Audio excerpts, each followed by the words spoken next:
Okay. Are we supposed to feel okay? So yeah, the first thing is Lois Lane sucks Yeah. because original Lois Lane was a tomboy Hmm. in a world full of basically like demure, chill, girly girls, Hmm. right? And so that's what made her stand out. But when all of the girls are tomboys, she is no longer special. Hmm. The other thing is, what you were saying is that you basically just saw two archetypes of women. Hmm. You saw the bimbo, who was Lex's preference, Yeah. and then the tomboy, who was um, Lois and Hot Girl, and even Martha Kent. Yeah. And the tomboy archetype was supposed to be the like brave, cool girl boss. Mm-hmm. And the Barbie was supposed to be what? Was supposed to be the normal girl that you're not supposed to be. Oh, okay, but they even tried to give them a nod. Like they tried to make Eve seem cool because she took all the pictures with the information in it. Yeah, and she's like, oh, she's a genius because she saved the day.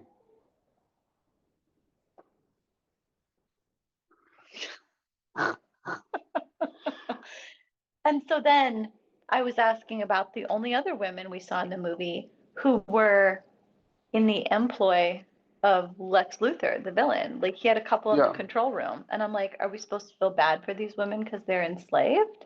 Or what's the deal with those girls? Well, there was only the ex-girlfriend. And so, there's a book called Save the Cat, and this is about storytelling. But there's the Save the Cat moment, and then there's the Kick the Dog moment.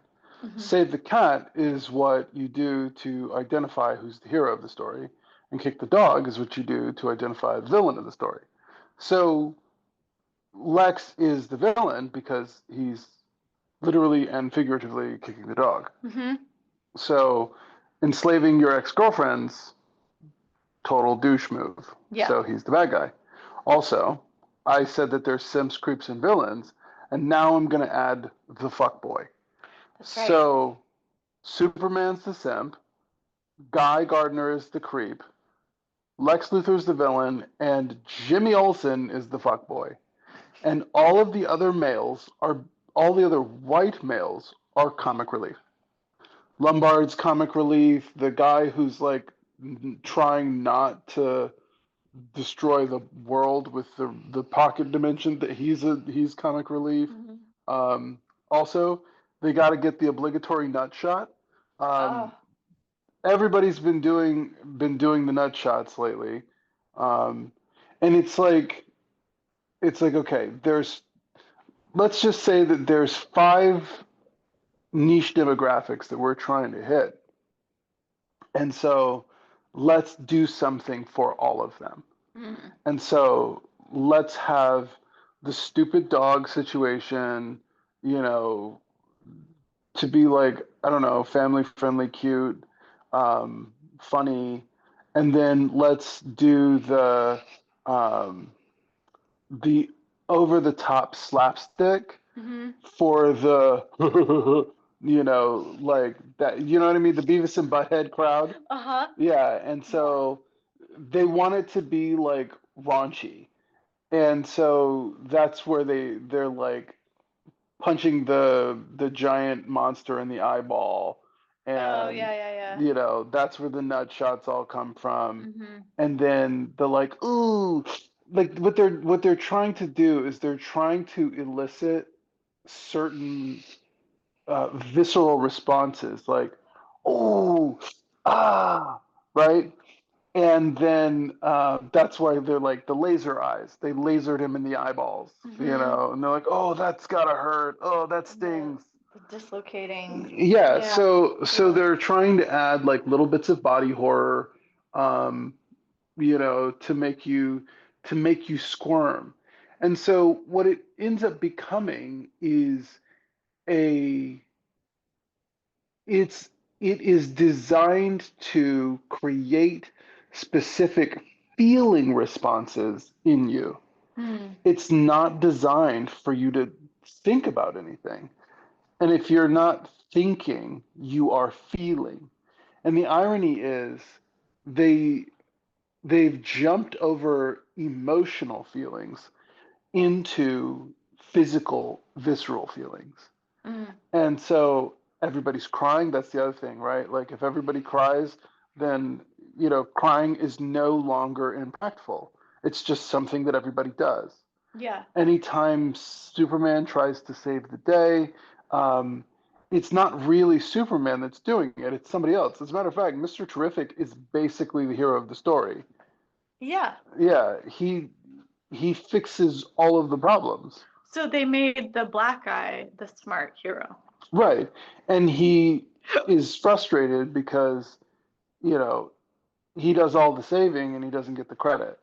And so what I'm frustrated by is this is the most racist movie. Not the most, but this is a racist movie because based on the casting, you can tell who the character is. And the white characters are simp, creep, villain, fuck boy, comic relief. Mm-hmm. The black characters are smart people. The girl characters are tough people. And like the everybody else is, like nobody's allowed to be like a true victim. They're using babies as comic relief because it's like they're, oh yeah, yeah, yeah, people liked Grogu and the Mandalorian, like so Oh yeah. so putting a baby in it makes people watch. And then, oh, let's make it funny. And so everything's got a joke to it, everything's got like a cringe to it, or Mm-hmm. like a visceral reaction.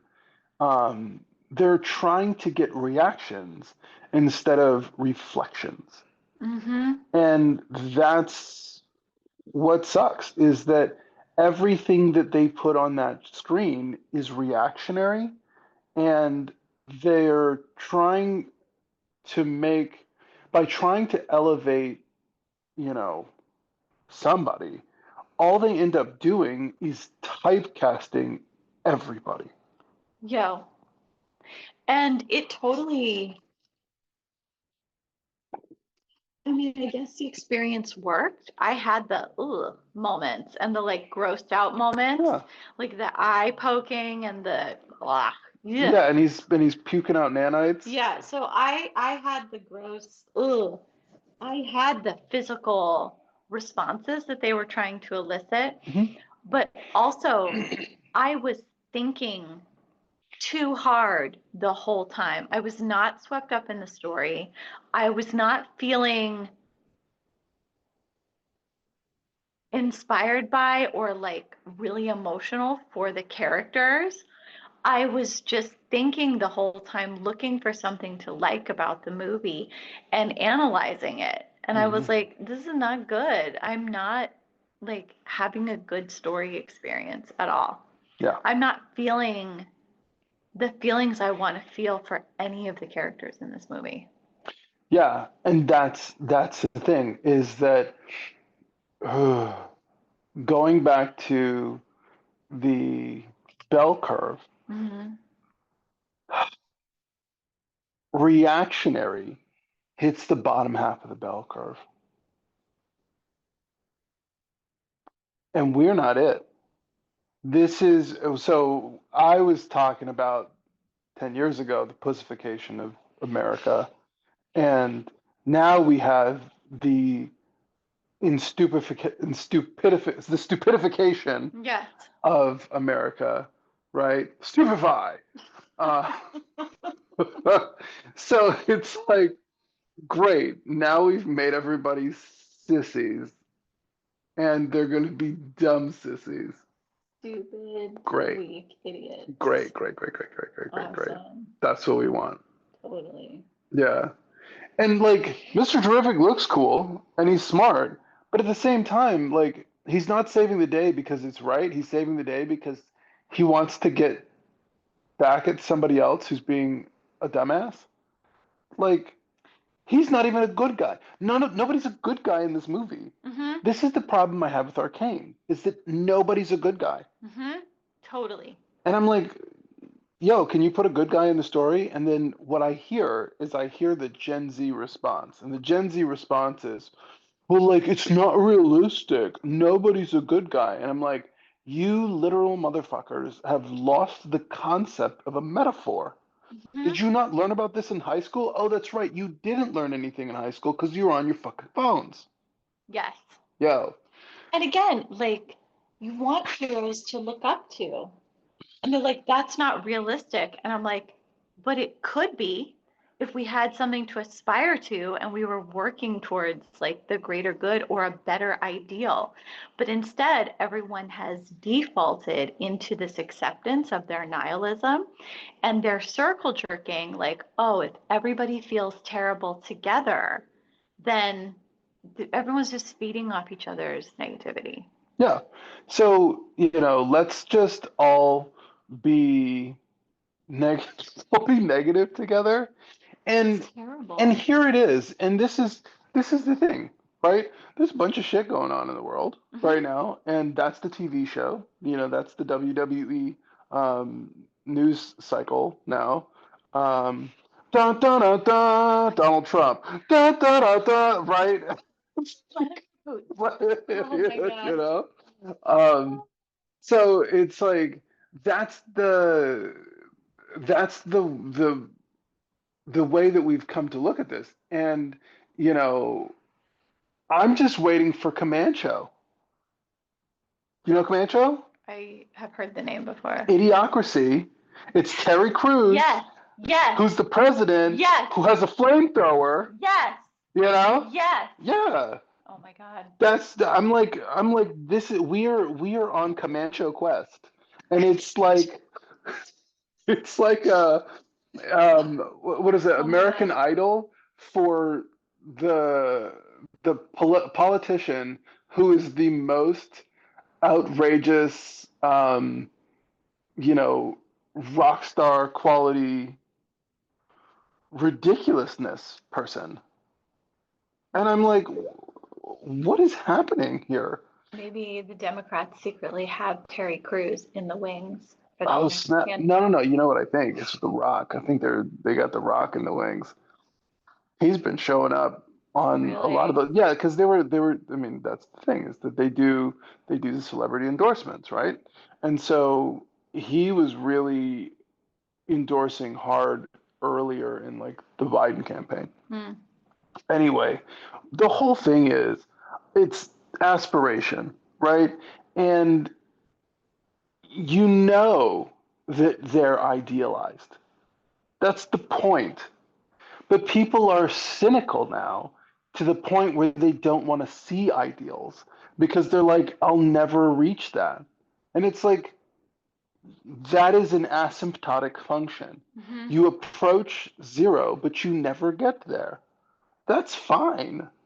That's the game. Mm-hmm. That's the whole game. It's the striving. It's the getting better. Mm-hmm. And if you're like, you know what? No, I'm just gonna settle, B. Yo, What? right? Yeah. We want And to constantly be striving. right, like if we stop striving, what is it? We get no more Usain Bolts. We get no more who Kung Fu Kenny's, Right? right? Like, yo, I want somebody to beat Usain Bolt's record, Right? right? Yeah. I want to And see that happen. yeah, and the thing is, oh my God, now we're getting into track and field. Noah Lyles was fast, but that youngin really needed to grow the fuck up. Yeah. And he had a taste of adversity Dipped. and he dipped. Because his attitude was bad and he didn't have the fortitude for it. Meanwhile, Kung Fu Kenny, has been just steadily climbing the ranks because he's solid. Mm-hmm. He's focused, he's solid, Humble. He's humble, he runs a good race, he's Hmm. respectful of the other men on the field, like He's a great sportsman. great He's like sportsman. Yeah. he's a technically excellent athlete and he's working on his craft. Oh my God, he's so smooth. You know who he Yeah. reminds me of? He reminds me of Michael Johnson, the Olympic 400 runner. Hmm. Yeah, he's got that poise. Dan, yeah, Yeah, he totally does. yeah. I really like Kung Fu Kenny. Oh man. So I'm like, these guys aren't perfect, but man, are they chasing a dream. And I'd love to see it. Yeah, and that's the thing that we are missing in raising the next generation is that we've told them, nah, it's okay to just be where you are and chill. And that's the mom and dad lesson. The mom says you're good enough as you are, and the dad says you can do better. Those are not those are not oppositions. Those are both and you are good enough as you are, and you can do better. And everybody needs to hear both things. And if you just tell everybody that you're good enough as you are, then they stop doing anything of value. Totally. Yeah, and then they become, well, what's in it for me? Hmm. And well, what's in it for you depends on how much you're willing to supply. And if you're not a producer and all you do is consume, well, you're going to consume yourself out of existence. Yeah. Yep. And this is the Superman. The Superman is and this is what I was saying, right? It's not Superman, it's normal guy. Hmm. And that's the whole big impactful climax is that he's like, I am human because I'm normal. Be normal, like That's the me. best thing about me. And then here's Lex, and he's like, my envy has driven me to greatness. And then Superman's like, well, I was born great because I'm normal. What? How lucky I was to have normal human parents. And not people who drove me to exceptionalism by telling me to have a secret harem. What? Come on. Yeah, it was not inspiring. There was nothing inspiring about that movie. Nothing. I didn't want to I didn't wish we had Superman. You know what I mean?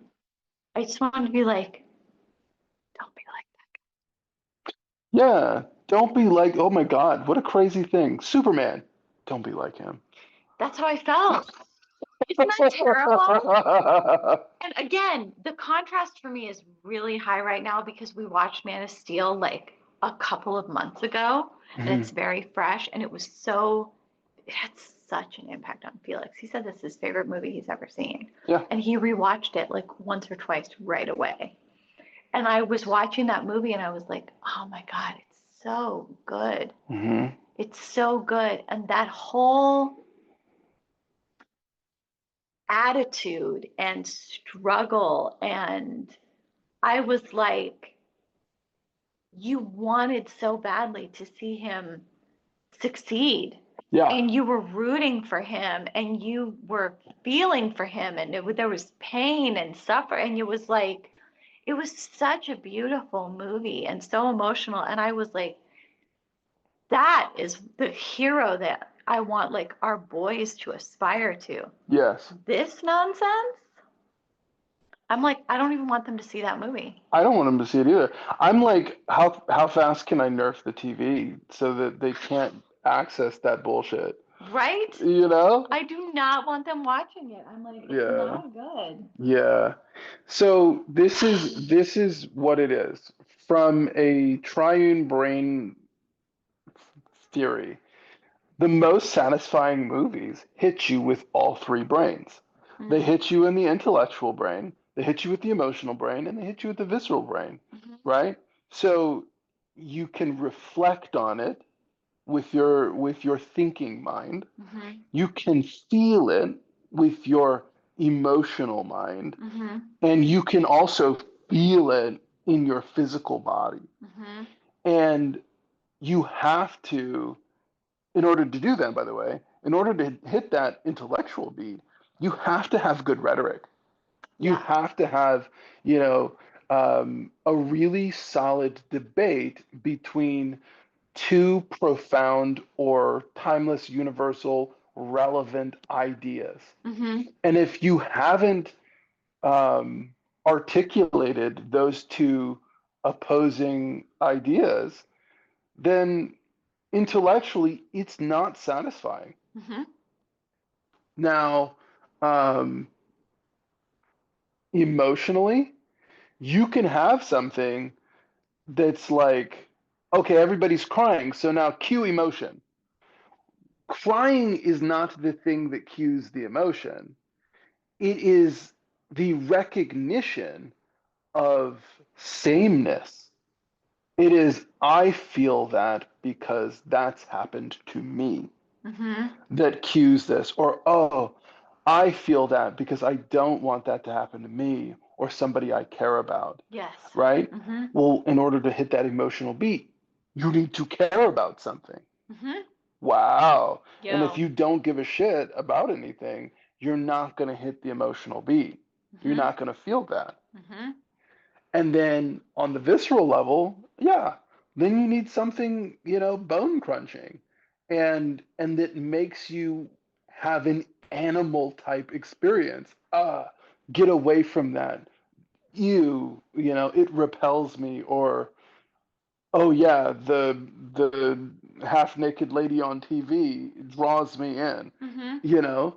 So those are things that are just completely absent from this film. Mm-hmm. Is that you've got like nothing for the mind. Mm-hmm. You have very little for the emotion.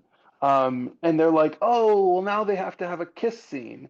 And it's like, yo, they're just phoning this in. Mm-hmm. And, you know, they're even playing that for laughs. It's like, make them like, oh, they've been trying to hook up, and you know, Superman's, you know, blue ballsy, but even Lois, she's not.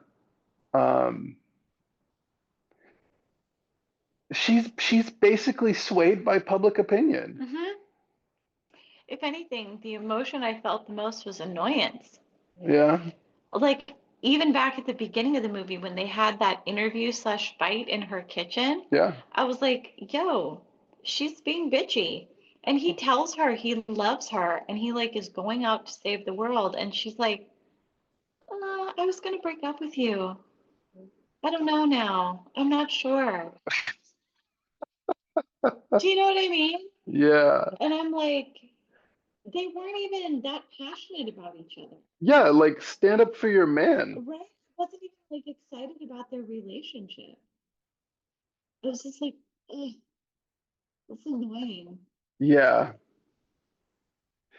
and that's the thing is, okay, if you're targeting the dinkwads, you got the guy person and girl person and the dog, and you know, we've hit the beats to make you laugh at the slapstick.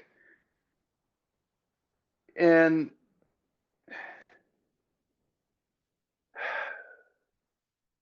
is that it? I feel like that's all they did. They were like, check, we've filled all the boxes and we have done the humor and there's lots of vibrant colors and punchy. We made a comic book movie. And that gets back full circle to, these are the people who made it mainstream, and they lost sight of what comic books were for because they don't like comic book people. Yeah. And that's so disappointing. Yeah. When I was watching good comic book movies with you, the thought I had was like, wow, I wish I had gotten more into comic books sooner because I had no idea what amazing stories I was missing.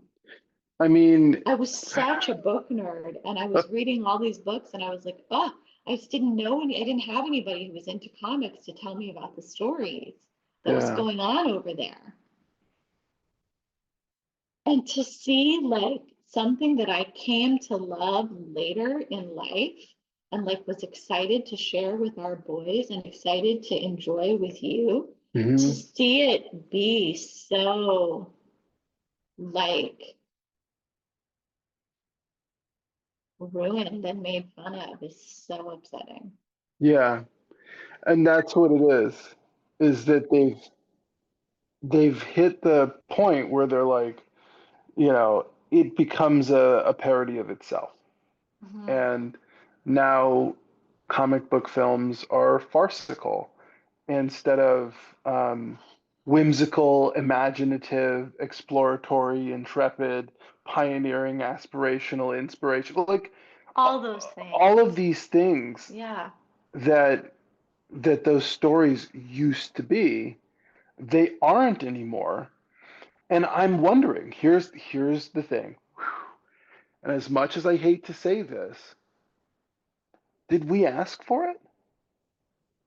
Yo. Are they making this because people didn't want sincerity anymore?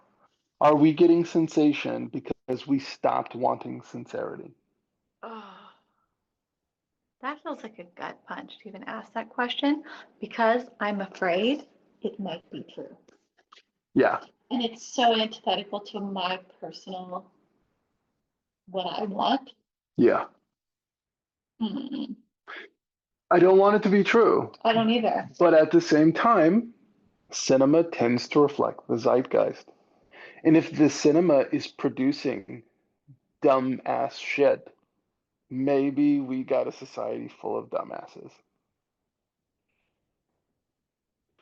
Oh, Yeah. What do you call it? What's Terry Cruz's name as president? Camacho. Comanche Quest? Yeah, Camacho Quest. Yeah. Normal guy.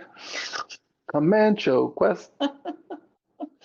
Idiocracy Yeah. is today. Yeah, Amen. yeah. Mm. And this is what we are raising children in. And, you know, not going to name any names, but there's some kids that show up to play video games at our house on the weekends that are right smack dab in the middle of that Comanche quest. Oh my God. Yeah. Mm-hmm. Mm-hmm. Uh-huh. And I'm fighting like hell to keep Milo out of that Yes. because he's sucked in. And I think about all of the things that I'm learning about sales and marketing and about product development. And, you know, I keep saying the Murad Matrix, I want to both have solid transaction and intimacy in a good sale. Mm-hmm. The attitude of a customer service rep in any conversation Mm-hmm. is a good one to go in with Mm-hmm. because you don't yell at the customer. You, resolve things peacefully. You try to do everything in your power to make them feel welcome. Hospitality is good sales Totally. because that's the RZA with his stairs. He has them walk down 100 steps to get to the house so that they don't want to leave. I love it. I love it. And so, good hospitality is making it so that the people don't want to leave because they love being in your company. Be a great guest, be a great host, and people won't want to leave. And you don't have to hard sell. A hard sell is just trying to convince somebody to do something that they don't want to do. And like a really good sell is giving somebody the information and support they need to make the best decision for them. Totally. That's what you told me that really was impactful recently. You're like, a good salesperson is there to help you make a good decision. Yeah. And that's how I go about sales. Is I'm like, what is it that you actually need? What is the job that you're trying to do? What's your sticking point? And how can I help you get unstuck? And if I've gotten you unstuck, well, you're gonna pay me for that shit. You know?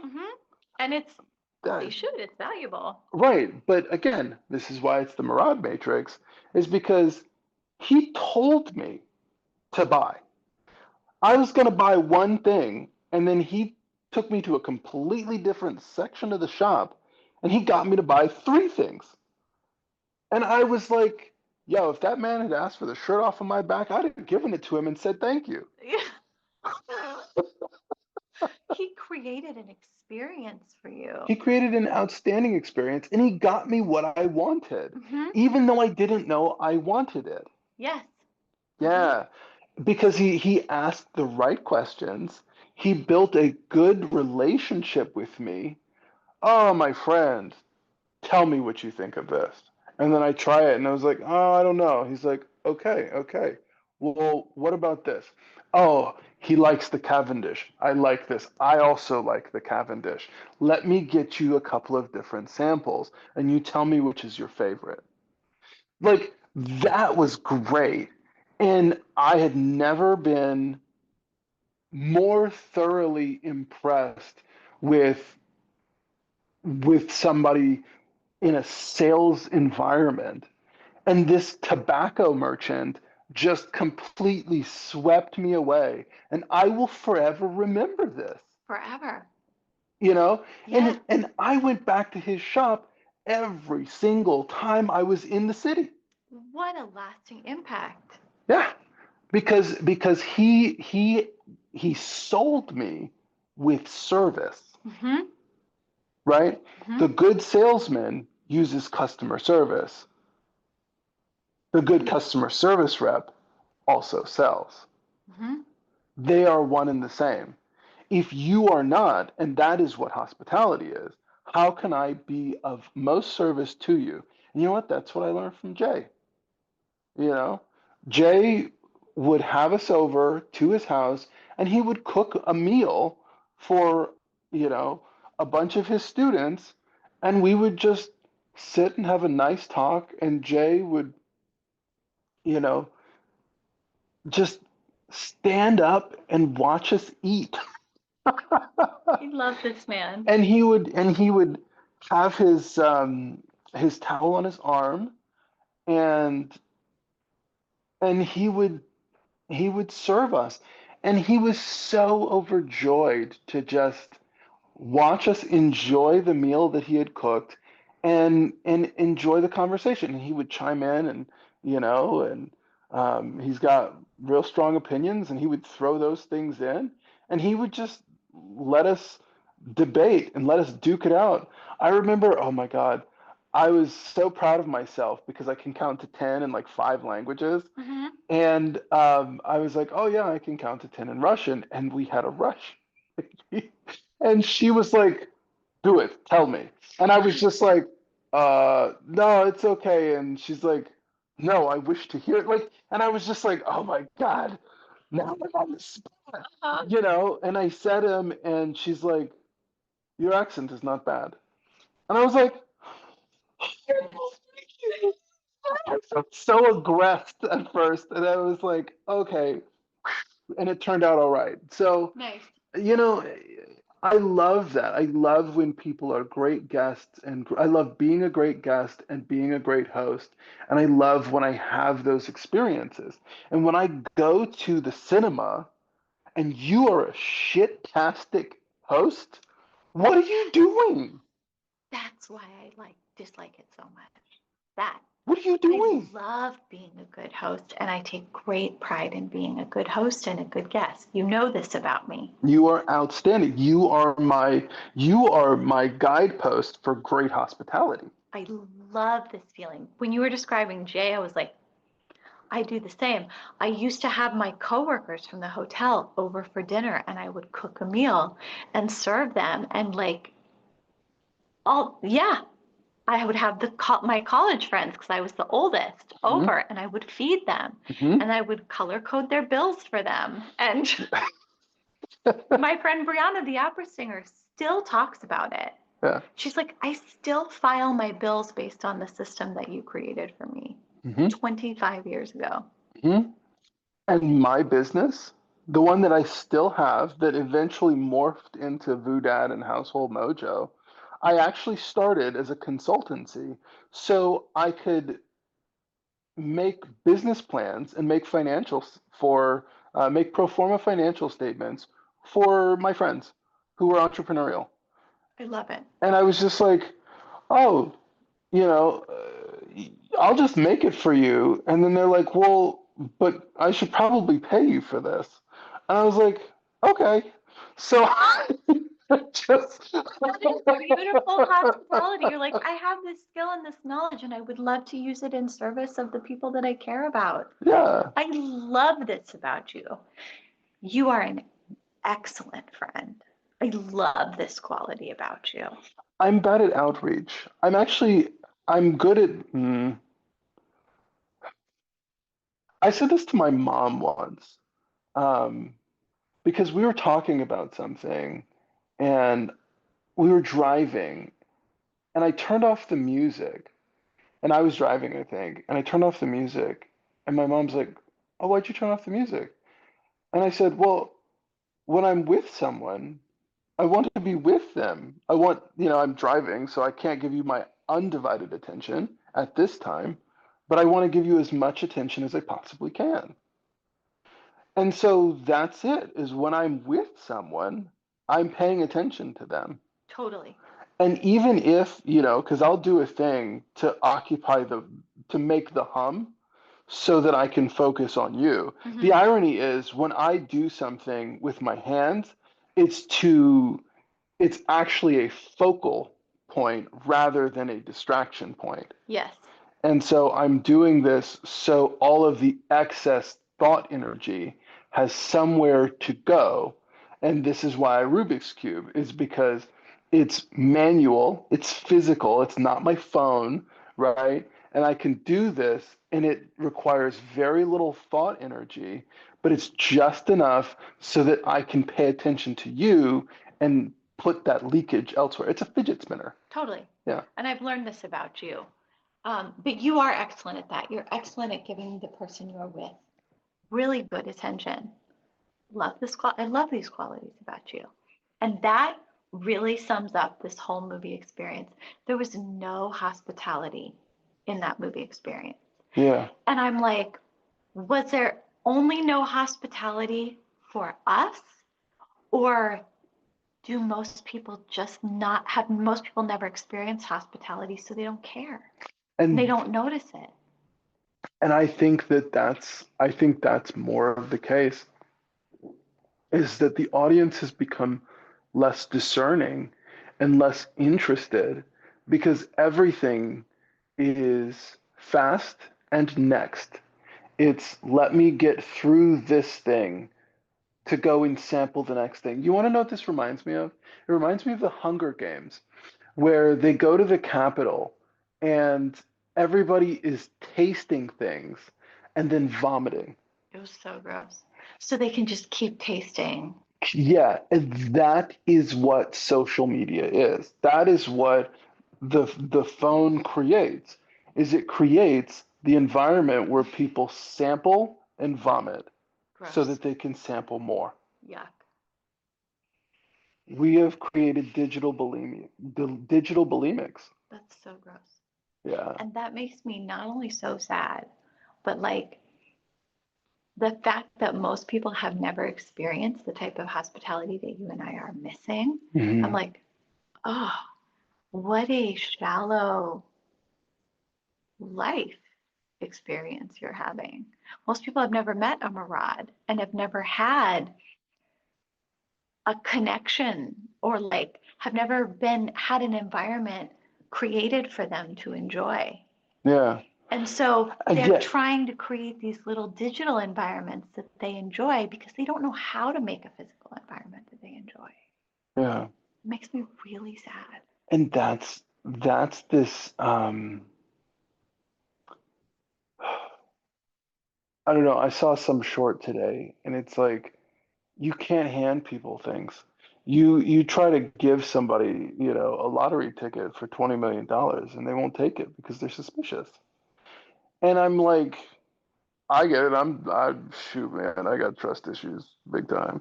But at the same time, like, if you show me kindness, you know, I'm a tit for tin tatter. You Totally. do me one good solid, you do me one solid, and I'm gonna do it 10x back. Mhm. You know, you mess with me, Ooh, ooh, watch out. yeah, tit for tat tatter in both ways. Yeah, and so I really struggle with letting go of grudges, but I really struggle with letting go of people. And I try to do those kindnesses because, who knows? If I just start seeding good things places, some's gonna grow, Hmm. you know? I'm just seeding and watering over here, some's gonna grow.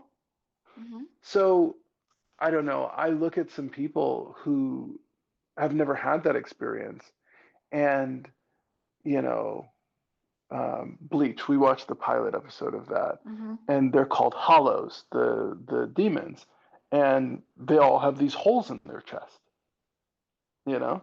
Hmm. And as I walk around, um, and I see people, at the bus stop on their phone, just, I walk Totally. past people, it's Hmm. just they're hollows. I'm just like watching these hungry ghosts and there's nothing satisfied, so nothing satisfying. What is it? It's the curse. I keep going back to that curse from Luke Cage. Hmm. Um and he says, um you're going to sleep but you can't rest, you're going to eat but you can't taste, I'm gonna haunt you all the days of your life. And it's like, whoa, that that emptiness is what I think so many people are feeling right now. Totally. And it's because they are trading their needs for wants. They're giving away their needs in exchange for their wants. And as their wants are getting cheaper and their needs are getting more expensive. And they haven't the currency to purchase those things. And so what they're doing is they're trying to fill this gap. They're trying to fill this gap with pleasure instead of satisfaction, instead of fulfillment, instead of purpose, pleasure over purpose, impressiveness. I'm trying to impress somebody so that they think XYZ of me. Hmm.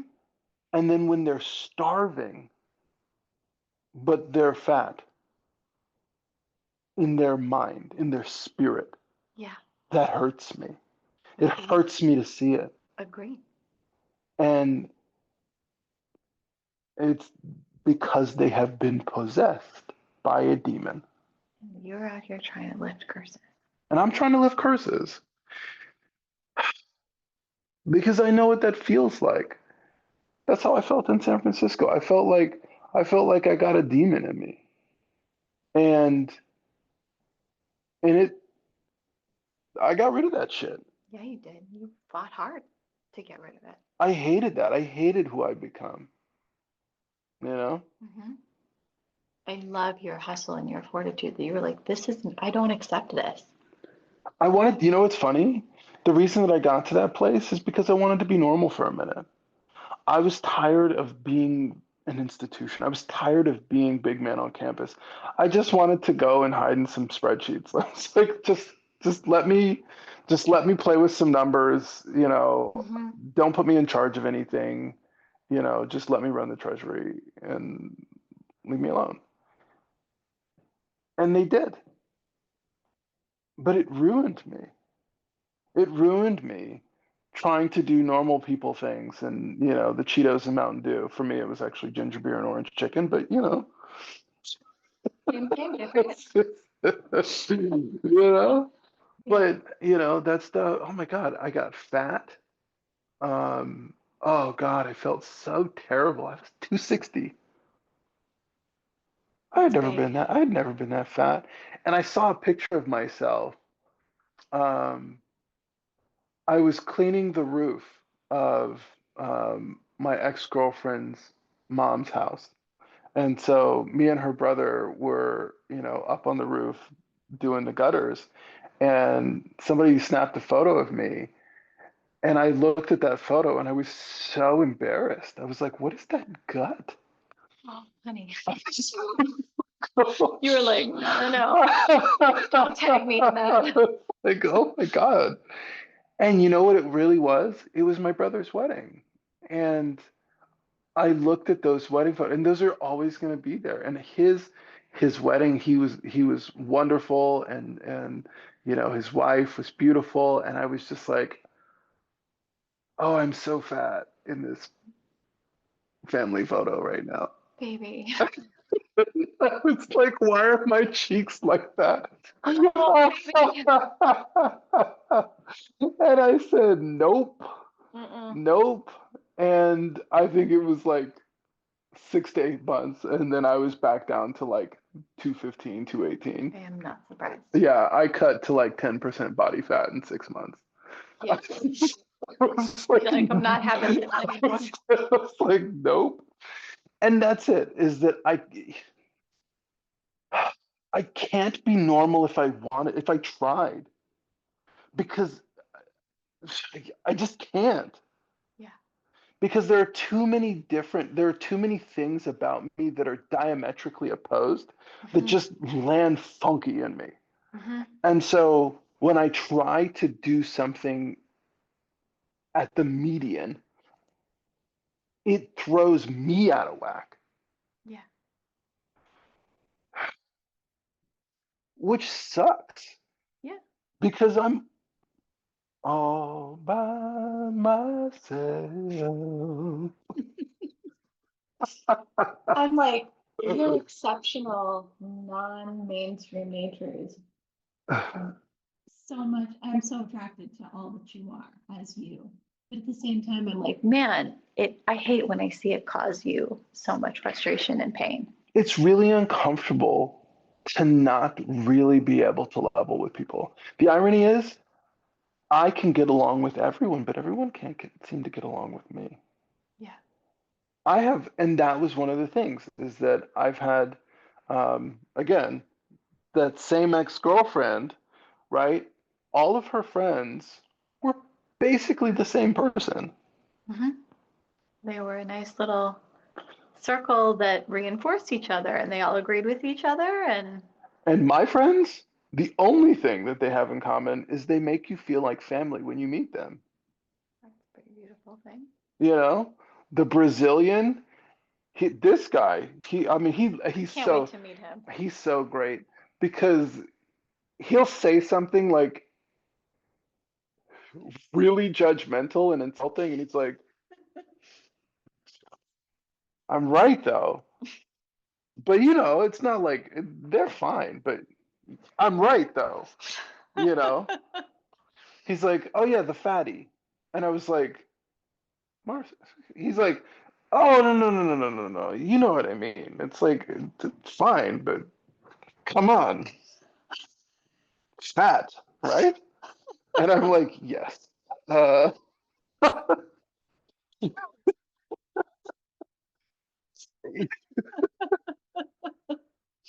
Uh-huh. you know, Yeah. Yeah. and then Yeah. I've got, another, and oh God, another oh well, all of my friends are smart, and I was like, not me, man. I got some friends who dumb as a box of rocks, but they're really nice people. I love a real earnest dummy. Oh yeah, They're great. oh yeah. There's like the dumb virtuous people are like the best.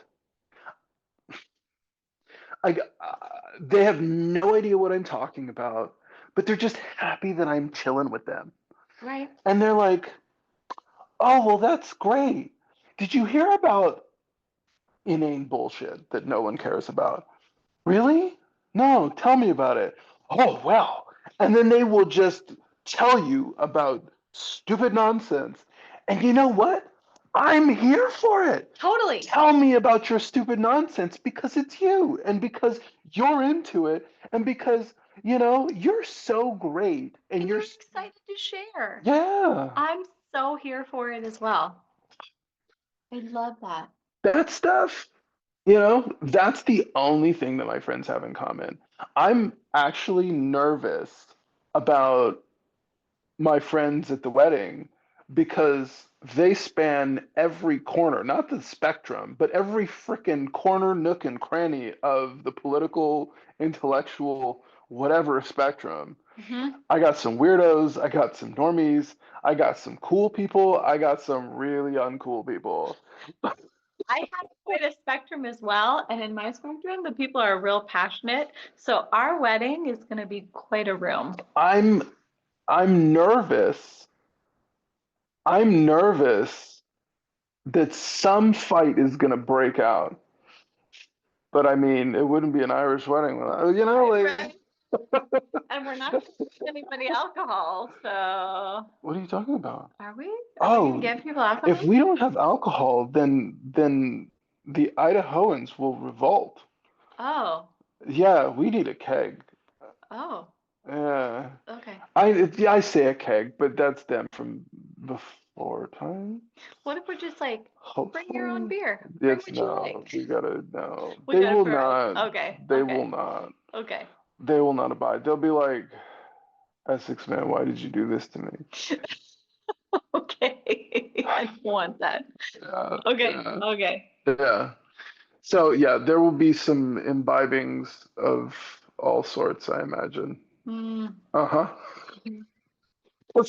Again, we take all kinds. That's right. Everybody's Right. welcome. And that's the thing, is that I I love people who are really accepting. I'm super judgmental, but I'm also very accepting. You know what our wedding's gonna be? Huh. It's gonna be like the vision of the future of what the public house can be. Oh yeah. We're gonna bring everybody together and give them hospitality and an experience. Oh yeah. It's gonna be great. Yeah. I want more of that in my life. Yeah. I'm I'm really sick of just sitting in a room with a computer screen. I miss peopling. And that was, I had that call today and I told the guy like I'm nervous because I'm rusty. He's like, "Well, I want you to be comfortable with this thing." And I was like, "I'm not comfortable, but whatever, I just need reps. Give me a couple of reps and then I'll get used to it. And then I'll be comfortable. But like I don't expect to start comfortable. That's not where the growth is." Oh, but you love that shit. Yeah, and he was just like, "Okay." I don't hear it. And you're right. You're like, "Oh, he's not used to people. He's not going to be used to people talking to him like that." And it was just like, yeah. Did it turn out to be accurate? Yeah, he was just like, "You're a smart guy," and I was like, "I'm a smart meathead." Like,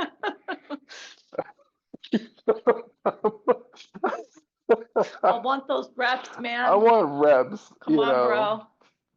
And What are we lifting? if you can't give me sets and reps, right? That's my thing. I don't care what color you are. I don't care what flap of skin you got between your legs. I just want to know, can you lift? Yep. Can you lift? And it's like, you don't have to lift my weight. I just want to know, can you lift your weight?